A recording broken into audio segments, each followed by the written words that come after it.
How many of you here have ever felt insecure at some time in their life? Most of us have. But our next speaker used those feelings of insecurity to share her story and spoke out to those who have ever felt voiceless. Make some noise for Hannah Sawyer.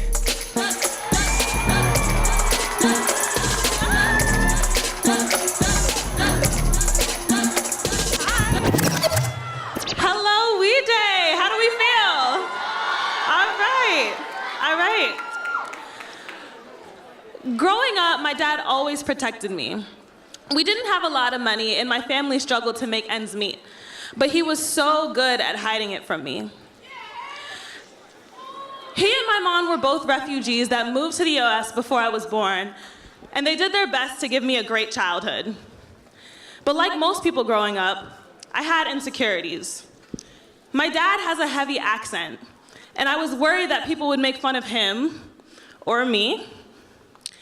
There was a part of me that was ashamed of being African American, and I struggled with body positivity.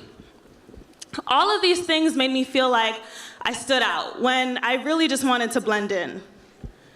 When I was in high school, I was assaulted by someone that I thought I could trust. It was hard to move on from that.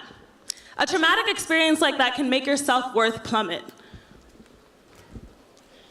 I tried to push forward and push it out of my mind for a while, and it worked. At the same time, I was still dealing with insecurity about my body. I found it strange that people seemed to have opinions about my body. Some people thought my hips were too much, and others liked them and would touch me without my permission. But I can't change the way that I'm built. So I used that insecurity and frustration to write my poem for girls growing into their hips. It's supposed to empower women of all shapes and sizes to take ownership of our bodies, to know that our bodies belong to no one else but us.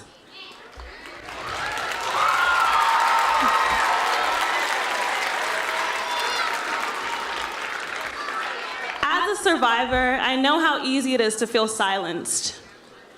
I became vocal about my experiences, and suddenly I was an activist. I learned quickly that it was easy for me to raise my fist in the name of activism and forget about what happened to me. But in the midst of fighting for others, I forgot to let myself heal. I wanted to expand my poem into a book, but I knew that I couldn't publish until I truly helped myself. When you write a book, you have to work on it every single day.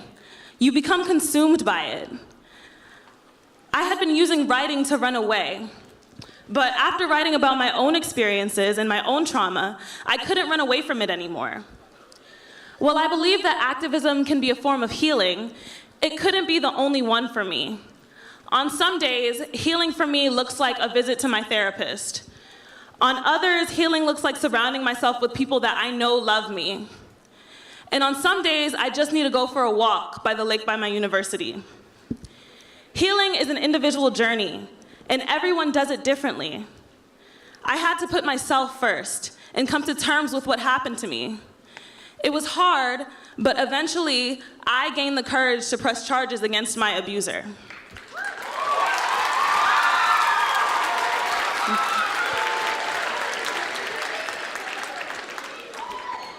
It's still a difficult journey for me, but I'm learning how to take care of myself and realizing that sometimes it's okay and necessary to take a break for myself. I finally recognized that I was allowed to heal and that no one could force their opinions on me, on me. I learned that insecurity is a personal battle, but it doesn't mean you can't reach out for help. I will never stop advocating for survivors of trauma. This necessary work is now a part of who I am and what I do. But I have learned that in order to heal, and in order to be an activist, I have to work on my own healing constantly. I am a woman who has learned to wear the burden of hurt while depriving herself of the blessing that is healing is its own injustice.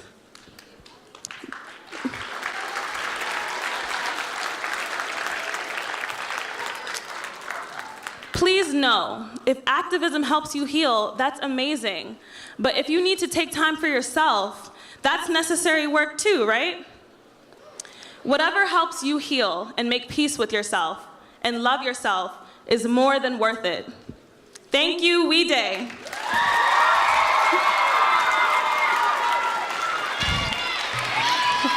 We is very proud to partner with the Muhammad Ali Center. This year actually marks the 76th year since Muhammad Ali was born. A fierce-hearted champion who brought more to the world than just his one-of-a-kind boxing skill, but compassion, care, and love as well. Today, we offer a tribute to his legacy through his own words. Here to perform a collection of Muhammad Ali's poems, please welcome an amazing young poet from right here in Baltimore, Mecca Verdell.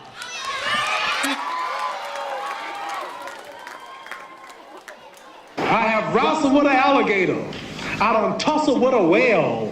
I done handcuffed lightning, throw thunder in jail. Everyone knew when I came to town, I was the greatest fighter around. A lot of people try to call me a clown, but I was the one who called the round. See, the people came to see a great fight, but all I did was put out the light. Never put your money against Cassius Clay, for you will never have a lucky day. Who would have thought when they came to the fight they witnessed the launching of a human satellite? Don't count the days, make the days count. A man who views his life the same at 50 as he did at 20 has wasted 30 years of his life. I know where I'm going, and I know the truth, and I don't have to be what you want me to be. I am free to be who I want. He took a few cups of love. He took 1 tablespoon of patience, 1 teaspoon of generosity, 1 pint of kindness. He took 1 quart of laughter, 1 pinch of concern, and mixed willingness with happiness. He added lots of faith and stirred it up well and spread it over a lifetime. And he served it to each and every deserving person he met. Service to others is the rent you pay for your room here on earth. If my mind can conceive it and my heart can achieve it, then I can believe it.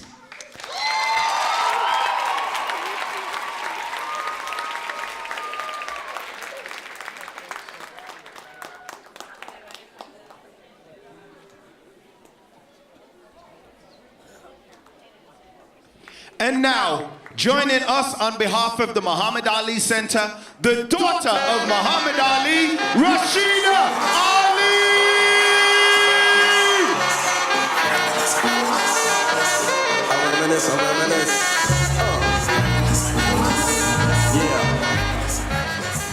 Okay, don't laugh at me, okay? I'm not the best dancer, so that's not why I'm here. Muhammad Ali is known to the world as the most famous boxer who loved being in the ring, egging on his competition, and taking home championships. But to me, he was daddy, a caring father who wanted to help his community and make this world a better place. Yes. Yes, daddy! My dad led by example. Now, when my siblings and I were little, we saw him at the forefront of causes he felt very near and dear to his heart. Now, he sacrificed time with even us for his humanitarian work. But even as kids, we understood his purpose was always bigger than boxing. His legacy has inspired and empowered me to contribute in my own community. And I strive to follow his example that he set. Just like my dad, I love sports. And I think that it's so important that kids get the opportunity to participate in athletics. Now, a lot of kids where I live can't afford expensive private schools and expensive athletic programs. So my family and I work with the youth to provide them with the tools and resources they need to get involved. I want to help others, the people in my community. Now, we found what we're passionate about, what motivates us, and we use that to drive us forward. My dad was also a spiritual person, and it helped him get through trials and tribulations throughout his life. He strengthened himself through spirituality and embraced all religions. Yes. I think we can all learn from his example and embrace each other, regardless of race, religion, or any barrier that may divide us. You know, my father never met a stranger. He welcomed every person he met. He believed in inclusion.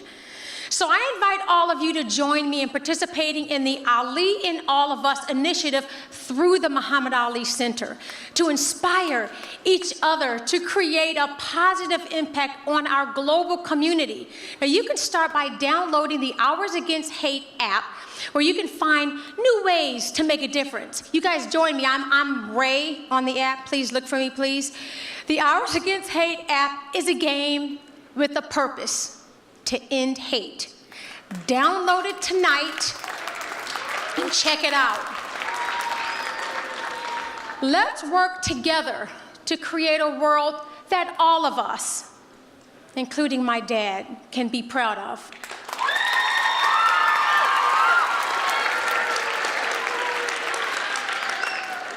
We can all be great, do great things. It's up to you. Thank you, We-Day.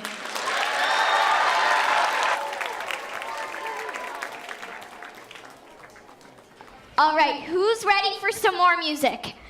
Yeah, me too, me too. Make some noise one more time for the Kenyan Boys Choir.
Amazing performance by the Kenyan Boys Choir.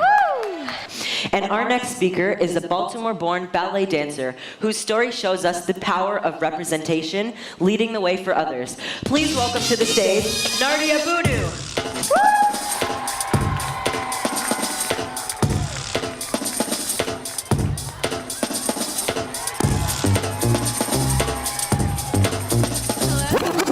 Hi. Have you ever wanted something so badly you wouldn't let anything stand in your way? I know what that feels like. But I also know what it feels like to have so many roadblocks stopping you from reaching your dream. Ballet was a hobby of mine throughout my childhood. I was good, but I never took it that seriously. When I was 14, my mom and I had a real discussion about my future. It was either technical school or school for ballet. That's when I realized where my passion was and chose to put everything into a ballet career. I auditioned for the Baltimore School for the Arts and I got in. But I quickly learned I was way behind the other dancers. They had spent their whole lives living and breathing ballet, and seeing that motivated me to keep getting better and better. But it was also my first time I had noticed I wasn't given as many opportunities to improve or succeed over the other students.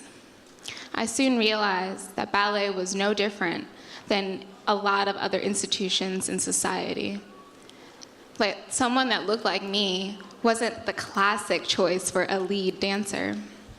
And while we live in a society that is moving towards equality, there were still some people who see the color of someone's skin before anything else.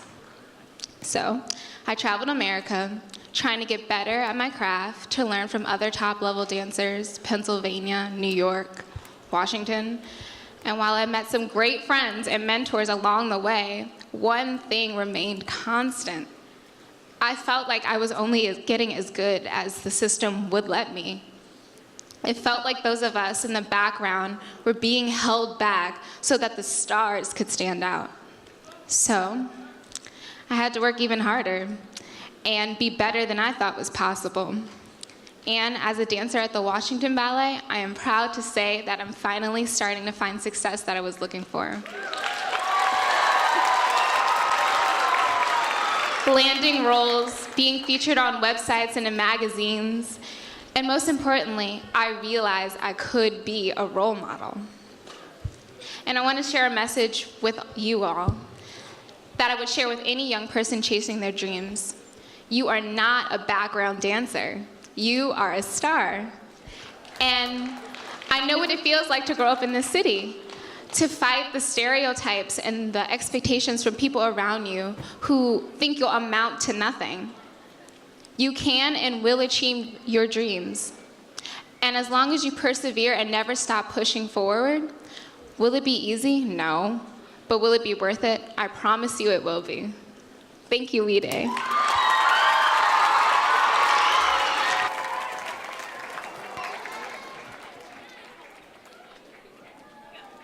Please welcome to the stage from the Tendea family, Elijah Miles.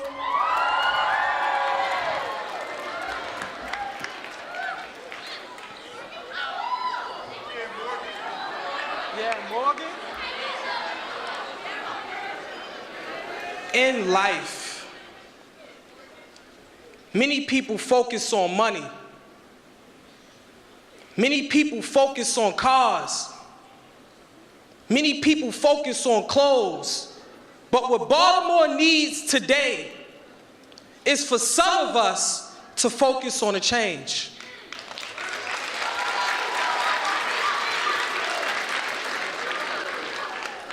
I was born and raised in Baltimore City.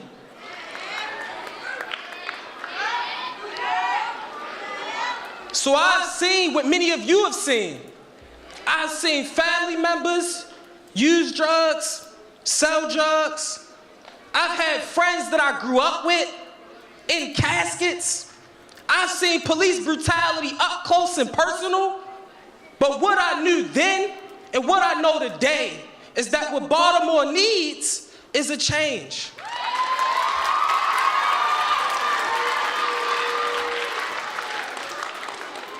But in order for there to be a change, we need change makers. And that's where you come in at. The drugs, the guns, the violence, that don't have to be a part of our neighborhoods. You can change that. And how?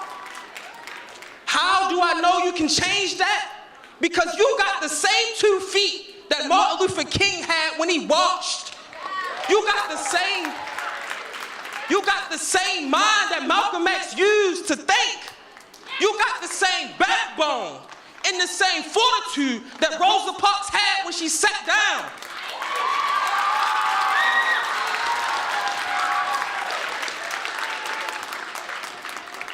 And what was in them is in you.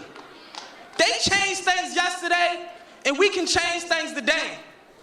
All we have to do is plan and plot and figure out how we're going to get to this change. And then we commit ourselves to that change. And then be willing to sacrifice for the change. That's all they did. And if we do that, I promise you that the things that you may have gone through, whether it be mom wasn't there, or dad didn't show up and show out, or you heard gunshots, or you saw drugs, so we can make those very things a thing of the past.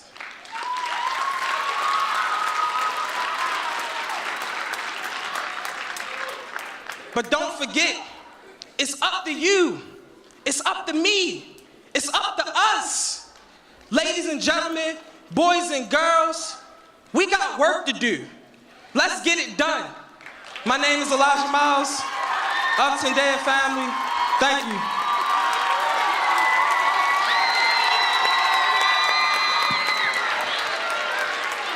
How you doing, everyone? Actually, Elijah, I have a surprise for you. How you doing, everyone? My name is Tassine, and I'm part of the Tendea family. Elijah, you are a very valued member of the Baltimore community and an inspiration to so many people, including me.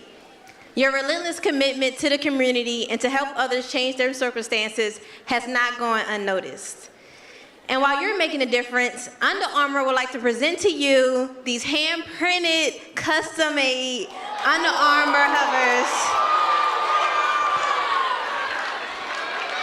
And to everyone else on behalf of Under Armour, know that nothing is impossible when you have will.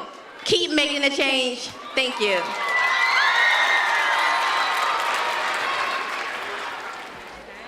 Go ahead, for real.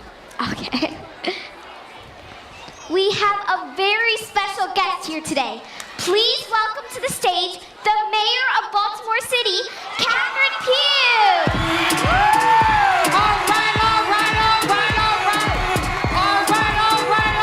All right. Hey, Baltimore students, happy We Day. Let me first say congratulations to the 3,000 young people who took the bus and went over to Washington, D.C. Thank you, thank you, thank you. And let me just say, I know you all are having a great time. I love my Baltimore students, and I'm so glad that you all are a part of We Day. How many young people in here have applied to work this summer? 16,500, and we're gonna make sure you work. And so I am so excited that you all are volunteering for this effort. But where's our member of the Kenyon Choir? Did you all enjoy them? Let's give them a big round of applause. And so let me just say, they came and hung out in City Hall. Some of them hung out in City Hall, and then they got to hang out in the mayor's box, in the Oreos box. We need those Oreos to win more, though. Right? So you got a great program in front of you. I'm going to take this back and give it to them. But let me just say, nothing is better than Baltimore students. You all are the change that we want to see. You are the leaders of tomorrow. And I'm excited about the work that you're doing. Happy We Day.